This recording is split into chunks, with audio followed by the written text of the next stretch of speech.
하나님 말씀 사도행전 9장 19절 하반절에서 31절까지입니다. 신약 202페이지쯤 되겠습니다. 신약 성경 사도행전 9장 19절 하반절부터 31절까지입니다. 사도행전 9장 19절 하반절부터 31절까지의 말씀입니다. 제가 읽겠습니다. 음식을 먹음에 제가 읽겠습니다. 사울이 다메섹에 있는 제자들과 함께 며칠 있을새 즉시로 각 회당에서 예수가 하나님의 아들이심을 전파하니 듣는 사람이 다 놀라 말하되 이 사람이 예루살렘에서 이 이름을 부르는 사람을 멸하려던 자가 아니냐. 여기 온 것도 그들을 결박하여 대제사장들에게 끌어가고자 함이 아니냐 하더라. 사울은 힘을 더 얻어 예수를 그리스도라 증언하여 다메섹에 사는 유대인들을 당혹하게 하니라. 여러 날이 지나매 유대인들이 사울 죽이기를 공모하더니 그 계교가 사울에게 알려지니라. 그들이 그를 죽이려고 밤낮으로 성문까지 지키거늘 그의 제자들이 밤에 사울을 광주리에 담아 성벽에서 달아내리니라. 사울이 예루살렘에 가서 제자들을 사귀고자 하나 다 두려워하여 그가 제자됨을 믿지 아니하니 바나바가 데리고 사도들에게 가서 그가 길에서 어떻게 주를 보았는지와 주께서 그에게 말씀하신 일과 다메섹에서 그가 어떻게 예수의 이름으로 담대히 말하였는지를 전하니라. 사울이 제자들과 함께 있어 예루살렘에 출입하며 또 주 예수의 이름으로 담대히 말하고 헬라파 유대인들과 함께 말하며 변론하니 그 사람들이 죽이려고 힘쓰거늘 형제들이 알고 가이사랴로 데리고 내려가서 다소로 보내니라. 그리하여 온 유대와 갈릴리와 사마리아 교회가 평안하여 든든히 서가고 주를 경외함과 성령의 위로로 진행하여 수가 더 많아지니라. 아멘. 이 시간은 미국 트리니티 신학교 신약학 박사이신 김창훈 목사님께서 하나님 말씀 전하시겠습니다.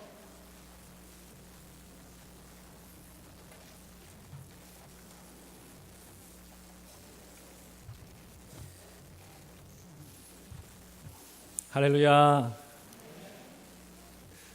창훈이가 왔습니다. 아마 저를 창훈아 부르셨던 분이 많이 계시는데요.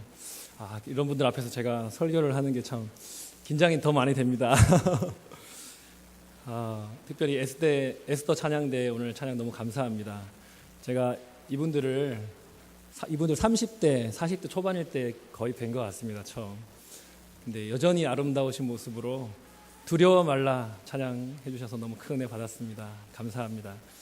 저는 김창훈 목사이고요. 혹시 저를 모르시는 분도 많이 계실 텐데 저 사람 누구길래 와서 막 친한 척을 하나 생각하실 수 있을 것 같습니다. 저는 쉽게 말하면 꼭 아버지를 또 끌어와야 되더라고요. 김철봉 목사님의 아들입니다. 마산 제일교회에 당시 석전교회 부친께서 청빙 받으셨을 때가 1983년이었습니다. 그때 만 33세 셨는데 제가 지금 만 41세거든요. 어떻게 그때 담임을 하셨는지 참 미스테리하고 불가사의한 일인데 아마 그때 또 우리 당회 장로님들과 성도님들이 젊은 종을 잘 품어주셔서 아마 이렇게 즐겁게 목회를 잘 하시지 않았나 그렇게 생각합니다. 제가 초등학교 1학년 때부터 이 마산에서 이제 석전동에서 자랐고요. 제가 마산 중앙중학교 2학년까지 다니다가 이제 서울로 갔습니다. 꽉 찬 8년 동안 이 마산에서 지냈는데 그 8년이 정말 저희 가정에 행복한 시간들이었습니다. 저희 가정이 또 서울로 또 부산으로 이제 부친이 목회지를 옮기고 난 이후에도 계속해서 저희 가정을 사랑해 주시고 또 기대해 주셔서 너무너무 감사했습니다. 특별히 2009년에 저희 모친께서 이제 병환을 얻으셔서 또 투병하시고 또 돌아가시고 또 장례를 치르는 가운데 여러 가지로 또 가정에 어려움들이 있었는데 계속해서 잊지 않고 기도해 주시고 격려해 주셔서 저희 가정에 큰 힘이 되었습니다. 그래서 너무 감사드리고 또 제가 또 미국에서 유학하고 또 11년 유학을 했는데 또 그 기간 동안에도 또 기도해 주시고 격려해 주신 분들 너무나 많이 계십니다. 감사를 드립니다. 마산제일교회는 저에게 정말 어머니 같은 교회입니다. 이곳에서 제가 평생의 친구들을 많이 만났고요. 또 이곳에서 제 아내도 만났습니다.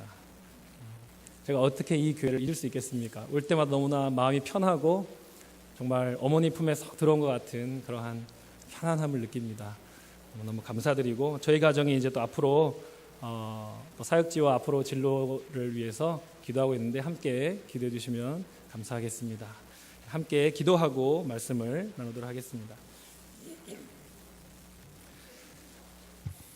살아계신 하나님 아버지, 주님께서 너무나도 기뻐하시고 주의 영광을 위하여서 귀하게 사용하시는 우리 마산제일교회 하나님께서 이곳 가운데 세워주시고 이 믿음의 공동체를 통하여서 하나님 나라의 일들을 이루시고 또 하나님 영광 받아주심을 감사합니다.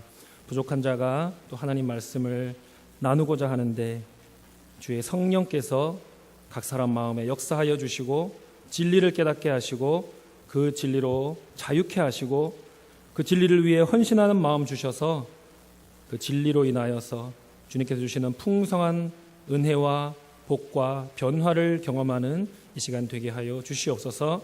예수님의 이름으로 기도합니다. 아멘. 여러분께 질문을 하나 드리겠습니다. 제가 우리 교회 얘기를 많이 했는데요.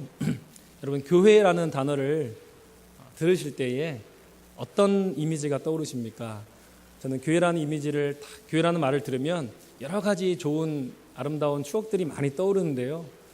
사실 그 추억들의 대부분은 이 마산제일교회에서 제가 경험한 것들입니다.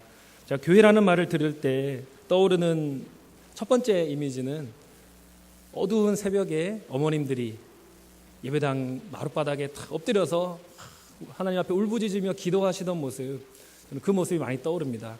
석정교회 예배당에 있을 때 저희 집이 바로 사택에 붙어 있었거든요. 새벽에 좀 어쩌다 일찍 일어나게 되면 엄마를 찾으러 이렇게 1층으로 그 쪽문을 열고 들어가면 이렇게 새벽 기도하는 1층이 그 교육관이 있었는데 거기서 어머니들이 주여 주여 하시면서 기도하던 모습들이 교회를 생각할 때마다 떠오릅니다. 또 더운 주방에서 이렇게 성도들을 먹이기 위해서 요리하시고 또 국과 밥을 만드시고 또 성도들에게 음식을 나누어 주시는 우리 수고하시는 여 집사님들, 권사님들의 모습이 저는 또 교회를 생각할 때마다 그렇게 떠오릅니다. 또 제가 떠오르는 이미지는 또 주일날 또 봉고차를 가지고 동네를 돌아서 아이들을 이렇게 실어서 교회로 데리고 오셨던 우리 주일학교 선생님, 사실 김종규 장로님 여기도 계시는데 우리 김종규 장로님, 그 이미지가 그 당시에 그 선생님의 그 열정이 저는 교회를 생각할 때 많이 떠오릅니다. 또 틈만 나면 전도지를 들고 또 역전으로 시내로 가서 또 복음을 전하고 막 기타 치면서 전도하시던 형님들, 누님들, 또 그 모습들이 저는 떠오릅니다. 또 제가 어렸을 때 주일학교 어린이 성가대를 했거든요. 어린이 성가대를 하면서 함께 열심히 노래를 연습해서 어린이 대회에 나갔는데 정말 우리는 우승을 할 것이다 확신을 가지고 확 나갔는데 2등을 해서 전국대회에 나가지 못해서 이렇게 슬픈 마음으로 돌아왔지만 또 지금 아주 아름다운 추억으로 그렇게 남아 있습니다. 교회는 이렇게 저를 만들었습니다. 제가 교회를 통해서 예수님을 알게 되었고 예수님을 믿었고 또 교회를 통해서 하나님의 사랑을 경험했고 또 교회를 통해서 세상을 바라보는 눈과 제 인생을 바라보는 눈을 갖게 되었습니다. 저에게만 그런 것이 아니겠지요. 여러분에게도 이 교회라는 이 존재가 너무나 소중하고 또 여러분에게도 어머니와 같은 그러한 존재가 바로 교회일 거라고 생각합니다. 한 가지 더 또 교회에 대한 이미지를 생각할 때 더 강렬한 이미지가 하나 떠오르는 것이 있습니다. 바로 우리 마산제일교회의 이 십자가 탑입니다. 여러분, 제가 초등학교 6학년 때 이 예배당이 이제 헌당이 드려졌는데요. 그 당시에는요, 이 예배당 종탑이 가장 높은 건물이었습니다. 기억하십니까? 제가 종종 시간이 날 때마다 여기 탑에 올라갔었거든요. 그 문을 열어놨더라고요. 올라가가지고 이렇게 동네를 이렇게 둘러다 보면서 구경도 하고 그랬습니다. 그러면 시원한 바람을 맞으면서 제가 그때 느낌이 뭐였냐면 우리 예배당이 제일 높다. 그 느낌이 저에겐 그렇게 다가왔습니다. 교회는, 하나님의 교회는 세상 그 무엇보다 뛰어난 거룩을 가지고 있구나, 정결함을 가지고 있구나, 아름다움을 가지고 있구나, 교회는 이렇게 탁월한 존재이구나. 저는 그런 느낌을 받으면서 예배당 종탑을 바라보고 또 올라가서 구경하고 그렇게 하곤 했습니다. 제가 어렸지만 좀 조숙한 생각을 한 것 같지 않습니까? 예, 그렇게 아름다운 단어였습니다. 교회라는 단어가 우리에게 그런 생각을 가져다 주는 단어였죠. 그런데 요즘 교회라는 이 단어가 사람들에게 조롱거리가 되고 있습니다. 저는 요즘 이 실추된 교회의 명예 때문에 마음이 많이 아픕니다. 오늘날 교회라는 이 단어는요, 우뚝 솟은 종탑, 이 예배당의 모습과 같은 그런 이미지이기보다는 요즘 어떤 이미지입니까? 땅에 밟혀버려서, 땅에 떨어져서 밟히고, 그리고 더러워져 버린 소금과 같은 그 기능을 상실해버린 그러한 아픈, 가슴 아픈 그런 이미지가 우리의 마음에 더 남아있는 것 같습니다. 사람들에게 그렇게 인식되고 있는 것 같습니다. 인터넷 뉴스를 볼 때마다 저는 조심스럽더라고요. 마음이 되게 조마조마하더라고요. 혹시 뉴스에, 안 좋은 뉴스에 교회나 목사, 장로, 권사 이런 단어가 나올까봐 뉴스를 클릭하기가 겁이 날 때가 있습니다. 혹시 그런 단어를 또 보게 되면 마음이 아파요. 가슴이 쓰려와요. 어쩌다가 교회가 이런 지경이 되었을까? 그런 질문이 머리를 떠나지 않는 것이죠. 저는 이런 현실 속에서 우리 마산제일교회가 교회의 명예를 회복하고 모델로 인정받는 교회가 되기를 소원합니다. 그러기 위해서 오늘 사도행전 9장 말씀을 여러분과 함께 나누기를 원하는데요. 사울의 모습과 이 초대교회 성도들의 모습을 통해서 우리 마산제일교회를 예수 공동체, 즉 예수님 중심의 공동체로 세워나가자라고 말씀드리고자 합니다. 특별히 사도행전 9장을 통해 주시는 예수 공동체의 세 가지 특징이 있습니다. 이 세 가지 특징을 통해서 우리 마산제일교회가 하나님의 기쁨이 되기를 소원했으면 좋겠고요. 또 하나님이 주신 기쁨으로 가득 찬 그러한 우리 참된 예수 공동체가 되었으면 좋겠습니다. 세 가지 예수 공동체의 특징 나눠보도록 하겠습니다. 첫째로 예수 공동체는 어떤 공동체냐면요, 안에서 밖으로 예수를 증거하는 공동체입니다. 한번 받아하실까요? 안에서 밖으로 예수를 증거하는 공동체. 19절 하반절부터 20절을 보시기 바랍니다. 사울이 다메섹에 있는 제자들과 함께 며칠 있을새 즉시로 각 회당에서 예수의 하나님의 아들이심을 전파하니 라고 했습니다. 자, 사울이 다메섹으로 그리스도인들을 체포하러 가는 중이었습니다. 가다가 길에서 환상을 보았지요. 환상 중에 예수님을 만났습니다. 그 순간 사울이 뒤집혀졌죠. 예수님이 참으로 하나님의 아들이심을 깨닫게 되었고 확신하게 되었습니다. 눈이 먼 채로 3일을 지냈습니다. 그리고 아나니아에게 안수기도를 받고 나서 눈이 떠졌지요. 그러고 나서 눈이 뜨고 나서 19절 후반절을 보게 되면 다메섹의 그리스도인들과 함께 며칠을 지내게 됩니다. 그리고 어릴 적부터 배워왔던 구약 성경이 나사렛 예수를 통해 성취되고 완성되었다는 것을 확신하게 되었습니다. 그것을 깨달은 사울이 즉시로 한 일이 있는데요. 무엇입니까? 20절을 보십시오. 즉시로 각 회당에서 예수가 하나님의 아들이심을 전파했다라고 했습니다. 또 22절에 보시면 사울은 힘을 더 얻어 예수를 그리스도라 증언하여 다메섹에 사는 유대인들을 당혹하게 하니라. 사울은 깨달은 즉시 예수님을 증거한 것입니다. 예수님이 메시아요 하나님의 아들이심을 동족 유대인들에게 증거했던 것입니다. 사울은요, 원래 구약 성경에 대해서 아주 잘 알고 있었지요. 메시아에 대해서도 잘 알고 있었습니다.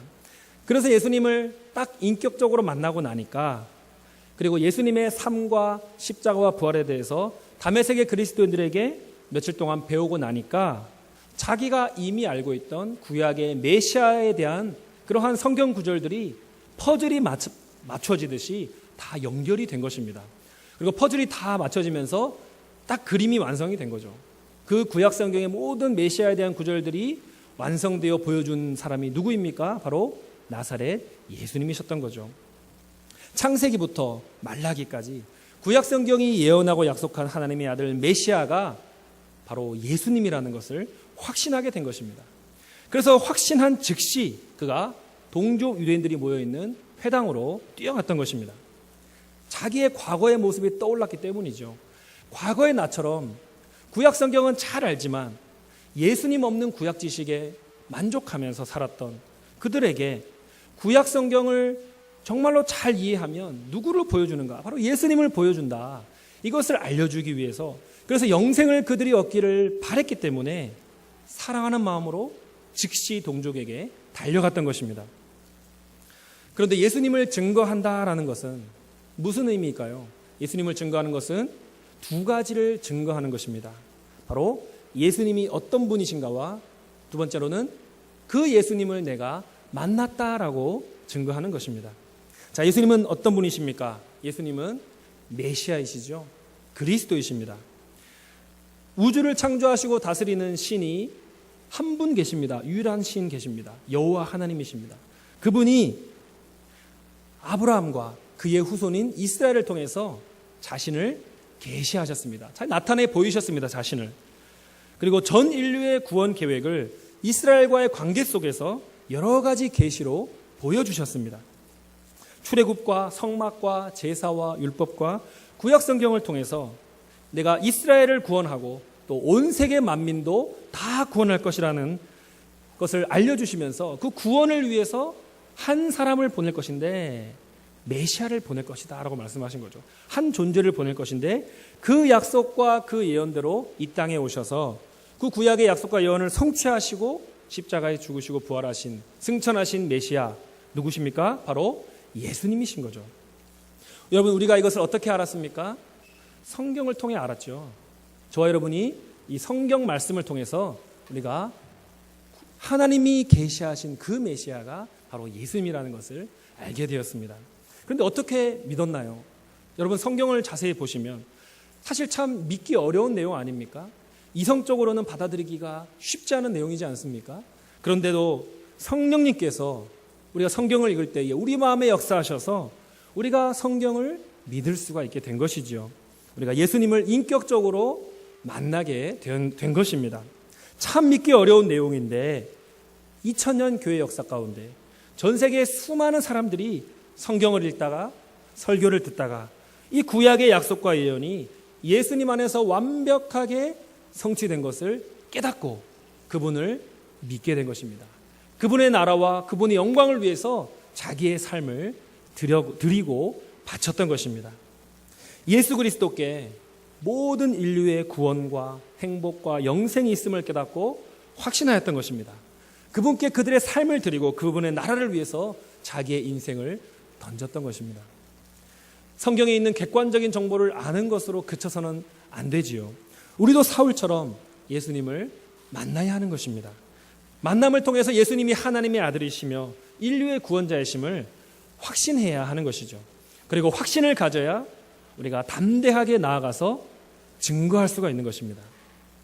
여러분, 예수님께서 모든 인생에게 필요하시다는 것을 여러분 믿으십니까? 모든 인생이 예수가 없다면 무의미한 인생이라는 것을 여러분 확신하십니까? 여러분, 부러워하는 사람 있지요. 저 사람 너무 부럽다. 저 사람의 가진 것이 부럽다. 저 사람의 외모가 부럽다. 저 사람의 어떤 것이 내가 부러워하는 것이 있는 사람이 있습니까? 여러분, 그 사람이 아무리 많은 걸 가졌어도요, 예수를 가지지 못했다면 그 인생은 소망이 없다는 것을 여러분 확신하시기 바랍니다. 그도 예수님을 만나고 구원받아야 할 불쌍한 인생인 거죠. 여러분 보기에 아무리 못 가진 사람이라도, 아무리 힘들어 보이는 사람이라도, 여러분 그가 예수님을 가지고 있다면 여러분 그 사람 희망이 없습니까? 아니지요. 여전히 그에게는 견고한 반석이신 예수라는 소망이 있는 존재라는 것을 여러분 확신하셔야 하는 것입니다. 여러분, 아무리 잘난 사람도요, 아무리 못난 사람도요, 누구나 다 메시아 예수를 필요로 한다는 것을 우리가 확신해야 하는 것입니다. 그런 확신이 있어야지 우리가 안에서 밖으로 나가서 예수를 증거할 수가 있는 것입니다. 사울이 자기 삶을 변화시킨 예수님을 믿었지요. 확신했지요. 그러고 나서 즉시 나가서 예수를 전했습니다. 세상으로 나아가서 복음을 전했습니다. 저 여러분도 우리를 구원하신, 우리를 변화시키신 예수님을 세상 가운데 나아가서 담대히 증거해야 하는 것입니다. 예수 복음의 아름다움과 능력에 대한 확신을 가지고 우리가 안에만 머물 것이 아니라 안에서 밖으로 나아가서 세상의 헛된 가치관을 깨트리고 상처받은 자들을 위로하고 또 어둠 속에 방황하는 자들을 예수의 빛으로 인도해내는 마산제일교회가 될 수 있기를 주님의 이름으로 축복합니다. 둘째로 예수 공동체는요, 밖에서 안으로 예수님 때문에만 핍박을 받는 공동체입니다. 받아하실까요? 밖에서 안으로 예수님 때문에만 핍박을 받는 공동체. 반드시 핍박을 받아야 됩니까? 예, 반드시 핍박을 받아야 된다는 뜻은 아닙니다. 하지만 신앙 공동체가 반대와 핍박을 받을 수도 있는데 만약 그런 일을 경험하게 된다면 그 이유는 꼭 한 가지 때문이어야 한다는 것이죠. 누구 때문에? 예수님 때문에만 핍박을 받아야 한다는 것입니다. 다른 이유로 핍박을 받아서는 안 된다는 것이죠. 신앙 공동체의 잘못이나 성도의 개인의 죄 때문에 핍박을 받아서는 안 된다는 것입니다. 그것은 부끄러운 일이죠. 하지만 예수를 증거하다가 핍박을 받으면 그것은 부끄러운 일이 아니라는 것입니다. 그것은 오히려 자랑스러운 일이죠. 물론 무례하게 예수를 증거해서는 안 될 것입니다. 아름다운 예수님의 이름을 증거하는 것인데 그의 이름을 증거하는 방법도 아름다워야 할 것입니다.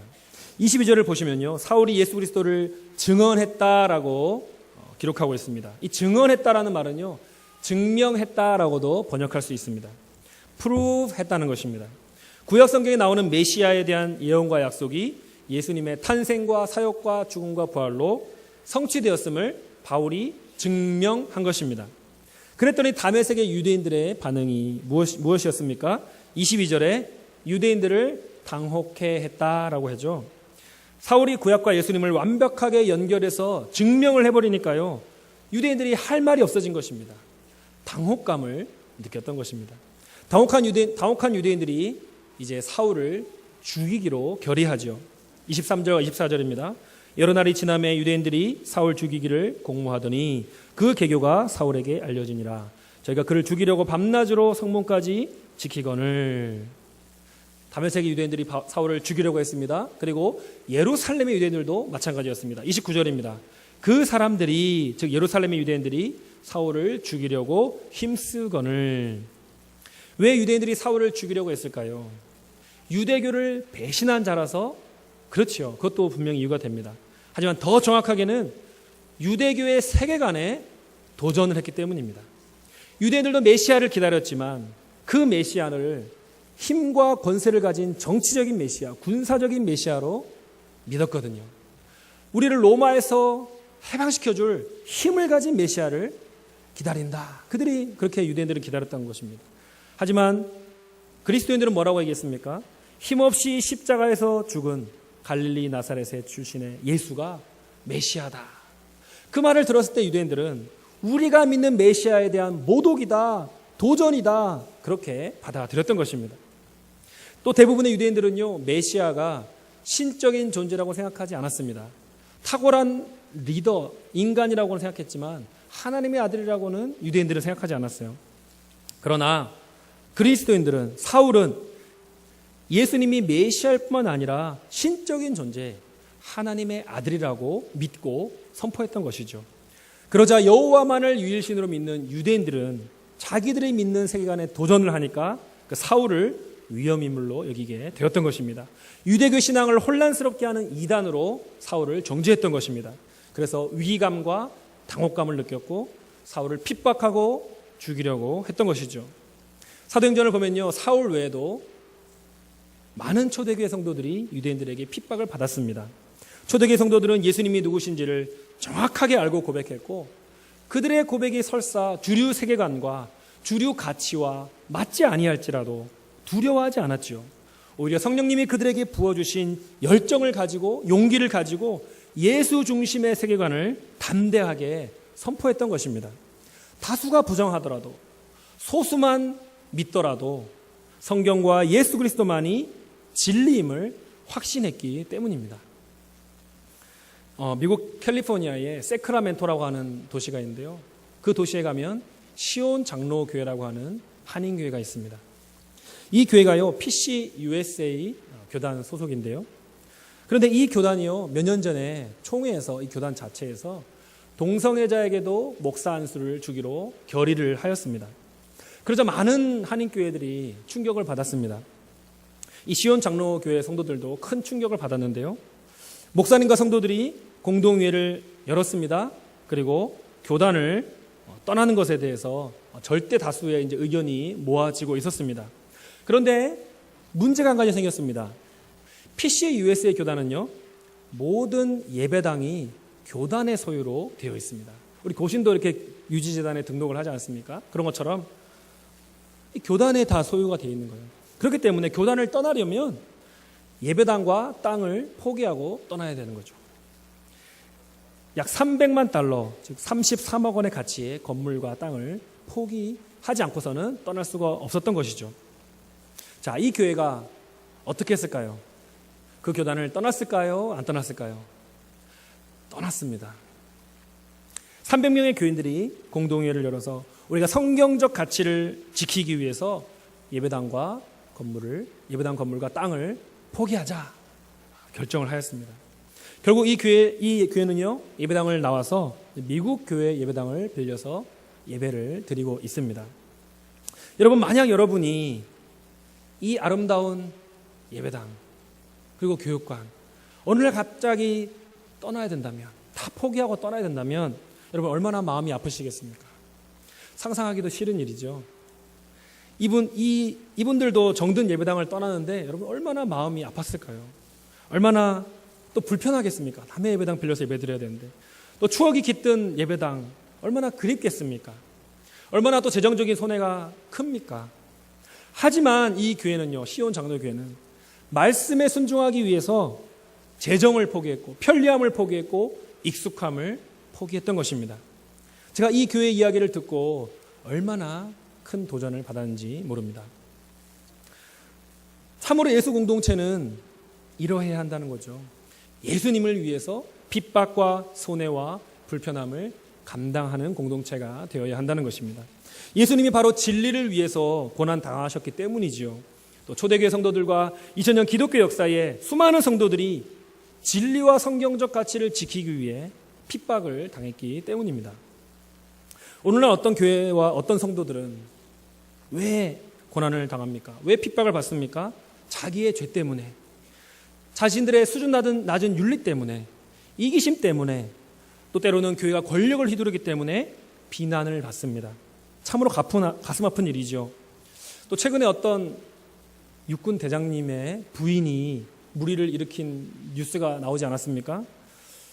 그분들이 나름대로 열심히 있는 장로님과 또 권사님이라는 것이 알려졌을 때에 우리의 마음이 얼마나 아팠습니까? 우리를 얼마나 슬프게 했습니까? 저와 여러분은, 그리고 우리 마산제일교회는 그런 일이 없도록 지극히 하나님 앞에서 조심해야 할 줄로 믿습니다. 여러분, 그런 종류의 핍박을 받는다면요, 그런 종류의 비난을 받는 것은요, 사실 핍박이라고 하기 어렵죠. 사실 지은 죄에 대한 대가를 치르는 것이죠. 여러분, 교회가 그렇게 자기 죄 때문에, 성도가 자신의 낮은 윤리 때문에 비난을 받아서는 안 된다는 것입니다. 그것은 부끄러운 일이고 회개해야 할 일인 것이죠. 사랑하는 성도 여러분, 우리가 비난을 받는다면 그 이유는 오직 한 가지 때문이기만을 바랍니다. 누구 때문입니까? 예수님 때문에만. 성경적 가치를 지키기 위해서만 핍박을 받을 수 있기를 바랍니다. 그것 때문에 핍박이 온다면 여러분, 우리가 그 핍박을 피하지 않고 기꺼이 그 핍박을 감당하는 저 여러분이 되기를 바랍니다. 그것은요, 하나님께 오히려 영광이 되는 핍박입니다. 우리의 믿음이 세상과 타협하지 않고 바르게 서 있다는 증거가 되는 것입니다. 오직 예수 때문에만, 예수를 위해서만 밖에서 안으로 핍박을 받는 마산제일교회 성도들이 되기를 바랍니다. 어떠한 유혹과 핍박이 있을지라도 예수 그리스도를 향한 의리를 지키고 성경적 가치를 견고히 붙들고 살아가는 마산제일교회 성도님들 되시기를 축복합니다. 마지막 셋째로 예수 공동체는요, 어떠한 공동체냐면요, 예수 안에서 하나가 되는 공동체입니다. 한번 받아하실까요? 예수 안에서 하나가 되는 공동체. 예수 공동체는 결코 분열되어서는 안 된다는 것입니다. 물론 사람인지라 갈등이 있을 수 있겠죠. 하지만 성도는 갈등을 겪더라도 그 갈등을 넘어서 용서하는 모습을 보여줘야 한다는 것입니다. 왜 그렇습니까? 우리 성도는 이미 예수님께 엄청난 용서를 경험한 자가 아닙니까? 예수님이 용서를 진정으로 경험한 신자라면 형제 자매의 허물을 용서해 주어야 하는 것이죠. 형제 자매가 회개하는데도 용서하지 않는다면 예수님도 그 성도를 용서치 않겠다고 하신 말씀을 우리가 진지하게 받아들여야 하는 것입니다. 23절을 보십시오. 여러 날이 지나매 유대인들이 사울 죽이기를 공모하더니 25절에 보십시오. 그의 제자들이 밤에 광주리에 담아 사울을 담아 성에서 달아 내리니라. 사울이 예수님 만난 지 얼마 되지 않아서 바로 예수님을 증거했다고 했습니다. 그리고 유대인들을 당황케 했다고 했습니다.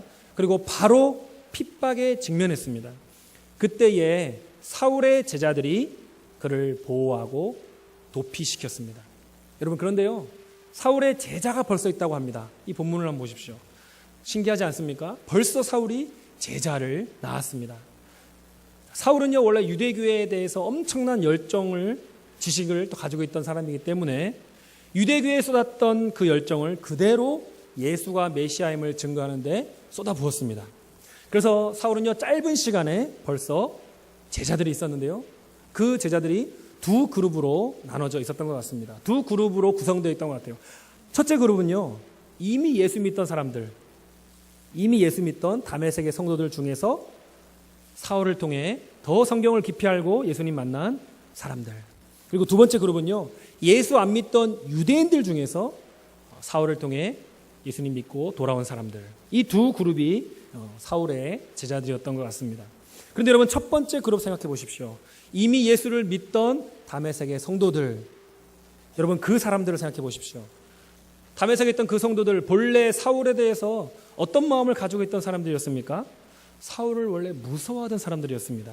사울이 대제사장의 명을 받아서 기독교인들을 체포하러 온다는 소문을 듣고 떨고 두려워했던 사람들이었습니다. 기독교인들을 박해한 사울의 그 악명을 듣고 아마 사울을 미워하던 사람들도 분명히 있었을 것입니다. 여러분, 그런데요, 그렇게 불편한 관계에 있던 사울과 다메섹의 성도들이 어떤 모습이 되었습니까? 예수 안에서 하나가 된 모습을 보여주고 있는 것이죠. 어제의 원수였던 사울을 다메섹 성도들이 오늘의 스승으로 삼았던 것입니다. 둘 사이에 있던 벽을 뛰어넘어서 영적으로 사제지간이 된 것이죠. 죽이려던 자와 도망치던 자가 구원자 예수 안에서 하나가 된 것입니다. 아무리 서로 갈등하던 관계라도 예수 안에서라면 하나가 될 수 있다는 생생한 모범 사례를 우리에게 보여주는 것이죠. 혹시 여러분 중에서 내가 저 사람 때문에 교회 나오기 싫다, 그런 말씀 하시는 분 계십니까? 원수를 스승으로 모신 다메섹의 성도들을 기억하시기 바랍니다. 아무리 노력해도 내가 저 사람은 사랑할 수가 없다, 여러분, 그런 마음 가진 분 계십니까? 저와 여러분이 원래 도무지 하나님의 사랑을 받을 수 없는 존재였다는 것, 그러나 하나님께서 자기 아들을 주셔서 구원하시기까지 사랑하셨다는 사실, 여러분, 그 사실을 기억하시기 바랍니다. 여러분, 교회가 세상보다 낫다는, 교회가 그래도 세상보다는 나아, 아까 제가 말씀드린 것처럼 우뚝 솟은 이 십자가 종탑처럼 교회가 세상보다 낫다는 모습을 우리가 보여주어야 하지 않겠습니까? 근데 뭘 보여줄 수 있습니까? 우리 교회 오면은 부자가 많다. 우리 교회 오면 다 잘생겼다. 누난 누나들이다. 여러분, 그런 거 보여주시겠습니까? 우리 교회는 다 사람들이 똑똑하다. 다방권이 있다. 그런 거 보여주시겠습니까? 항상은 우리가 그런 걸 자랑할 수 없잖아요. 우리가 세상 가운데 보여줄 수 있는 뭔가 나은 점 무엇이 있습니까? 우리 밖에서는 도저히 화해할 수 없는 사람들입니다. 교회 밖에서는 도저히 서로 어울릴 수가 없는 사람들인데, 저 교회 안에 들어가더니 화해하더라, 용서하더라, 서로 끌어안더라, 하나가 되더라. 그럼 그것을 세상에 보여주어야 하지 않겠습니까? 교회가 이런 모습을 보여줘야 한다고 생각합니다. 빈부격차를 뛰어넘고 지역색을 뛰어넘고 정치 성향을 뛰어넘고 세대 차이를 뛰어넘어서 예수 안에서 하나가 되는 모습을 보여주는 우리 마산제일교회가 되어야 할 줄로 믿습니다. 또 26절에 보시면요, 예루살렘에 있던 예수님의 제자들, 즉 사도들이지요. 사도들도 사울을 무서워했다고 기록하고 있습니다. 26절을 보십시오. 사울이 예루살렘에 가서 제자들을 사귀고자 하나 다 두려워하여 그의 제자됨을 믿지 아니하니. 예루살렘의 사도들에게도요, 사울은 두려운 사람이었던 거예요. 어려운 사람이었던 거예요. 그가 예수를 믿고 진정한 그리스도인이 됐다는 말을 사도들도 믿기가 어려웠던 것입니다. 설사 사울이 그리스도인이 됐다고 할지라도 어제까지만, 그저께까지만 해도 동료 그리스도인들을 투옥하고 고문으로 밀어넣었던 장본인이 아닙니까? 스데반 집사님을 순교하는 일에 앞장섰던 사람이 아닙니까? 그런 사람을 같은 믿음의 형제로 받아들이는 게 심정적으로 쉬운 일이 아니었을 것입니다. 혹시 우리 사도들을 모조리 체포하려고 덫을 놓은 것은 아닐까? 그런 의심이 계속 남아있었을 것입니다. 그런 상황에서 사도들이 먼저 사울에게 다가가서 손 내밀기는 어려웠을 것입니다. 하지만 27절을 보십시오. 바나바라는 사람이 나타나지요. 바나바가 데리고 가서 사도들에게 가서 그가 길에서 어떻게 주를 보았는지와 주께서 그에게 말씀하신 일과 다메섹에서 그가 어떻게 예수의 이름으로 담대히 말하였는지를 전하니라. 바나바라고 하는 신실한 사람이 사울의 회심이 진짜이고 사울이 회심 후에 다메섹에서 진실하게 담대하게 예수를 증거했음을 보증해 준 것입니다. 그러자 사도들은 사울의 진심을 믿게 된 것입니다.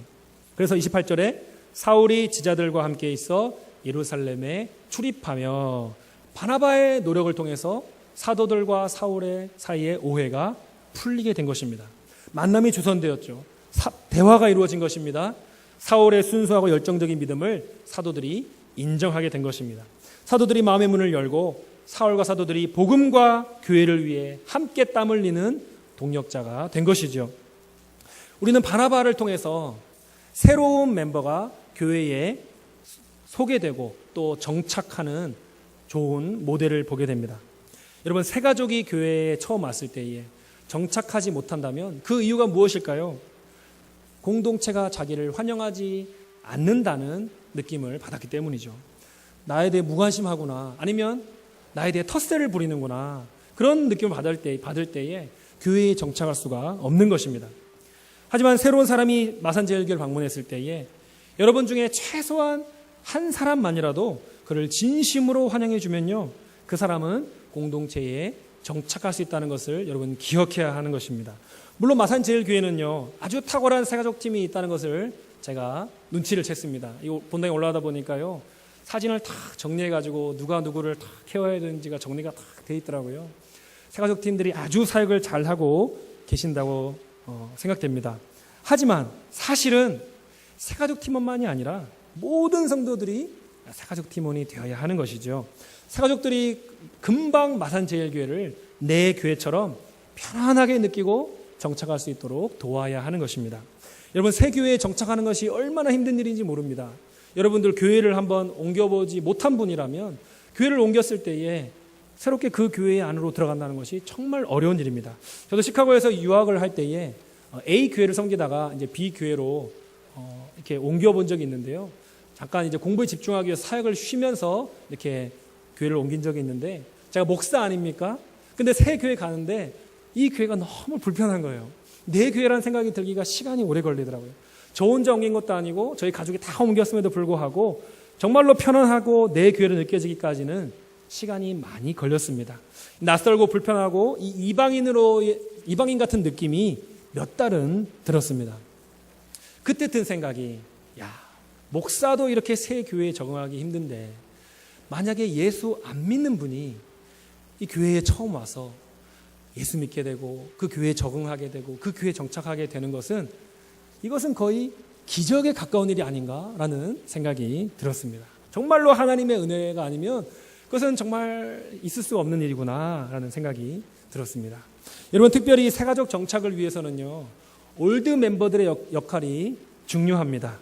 우리 마산제일교회에서는 올드 멤버들이 터줏대감이 아니라 다 마당새들이 되시기를 축복합니다. 아멘입니까? 예, 왜 마당새일까요? 마당에 나가 계시라는 거예요.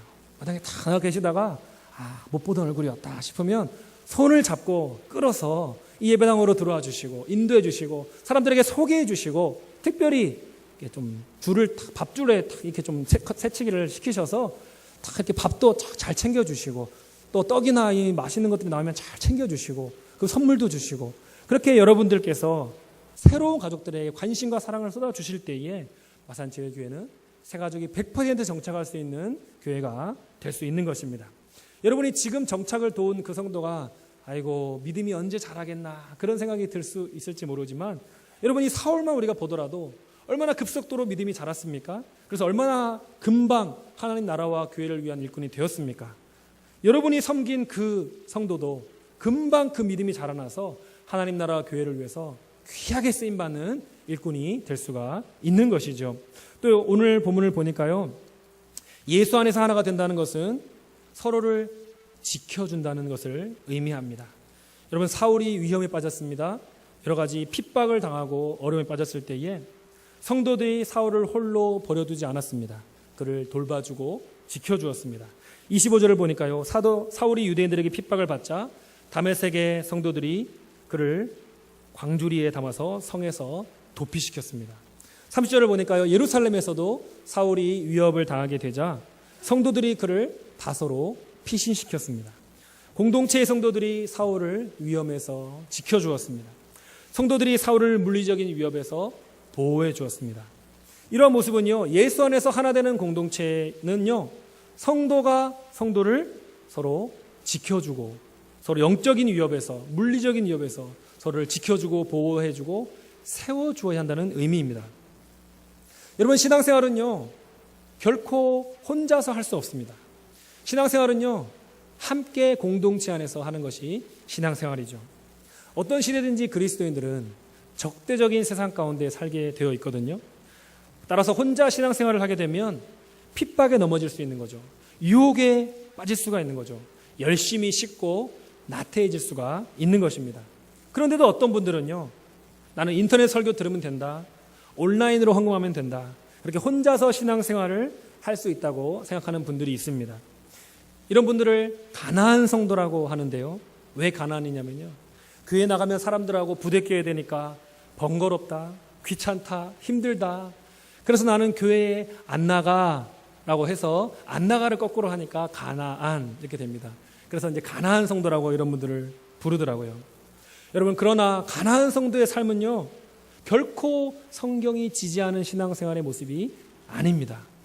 전도서 4장 9절로 10절을 보니까요, 두 사람이 한 사람보다 나으니 혹 그들이 넘어지면 하나가 그 동물을 붙들어 일으키려니와 홀로 있어 넘어지고 붙들어 일으킬 자가 없는 자에게는 화가 있으리로다. 전도서는요, 홀로 신앙생활을 하는 것의 위험성을 경고하고 있는 것입니다.